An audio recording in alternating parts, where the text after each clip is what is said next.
की साड़ी।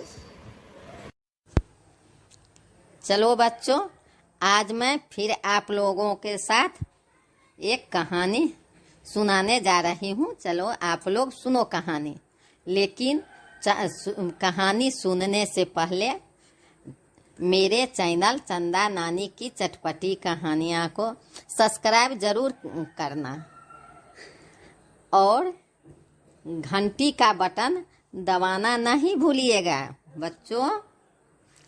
चलो मैं अब शुरू करती हूँ। नानी की मनपसंद साड़ी कुछ अलग तरह की ही थी। साड़ी पर एक जंगल का चित्र छपा था। उसके किनारे पर घास में खेलते चीतल और चट्टान पर सोए हुए मोटे शेर का चित्र था।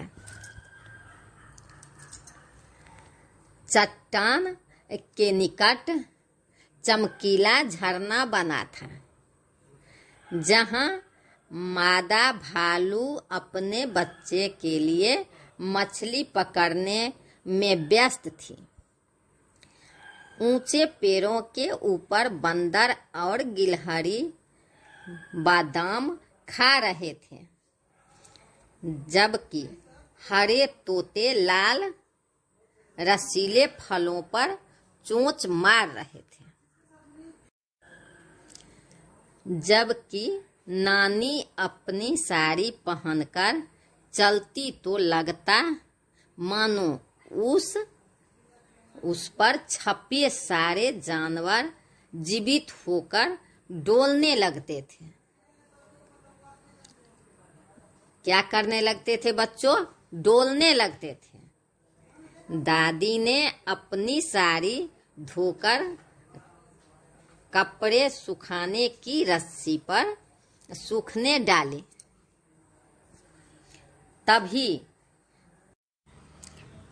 तेज हवा का झोंका आया और उसे उड़ा कर ले गया। अरे अरे, मेरी प्यारी साड़ी उड़ गई, नानी ने दुख से कहा। उदास मत हो नानी, उनकी छोटी नातिन अन्नू बोली।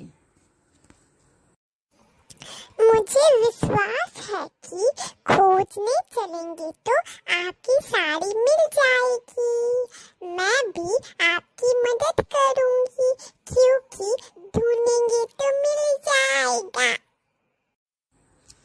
तब नानी और अन्नू साड़ी की खोज में सड़क पर निकल गए। उनको एक पुलिस वाला मिला। अन्नू ने विनम्रता से कहा, हवलदार जी, क्या आपने कभी मेरी नानी की साड़ी देखी है? हाँ, जरूर देखी है। पुलिस वाले ने कहा। कल मैं एक लुटेरे का पीछा कर रहा था, जिसने गहनों की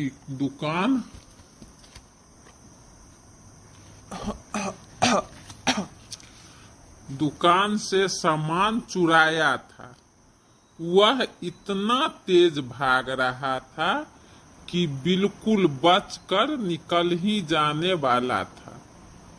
तभी एक हरी साड़ी आसमान से उड़ती नीचे आई और उसके सिर के चारों ओर लिपट गई।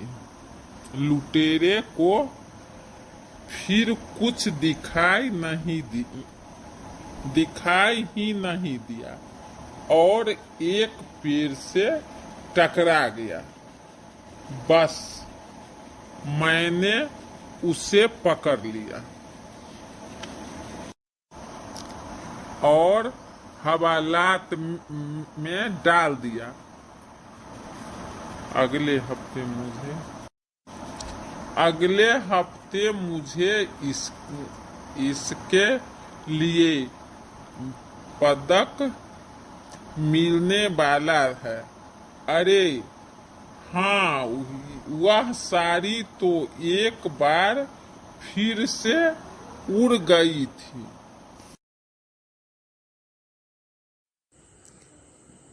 नानी और अन्नू साड़ी की खोज में आगे चल पड़े। वे श्रीमती राव से मिले।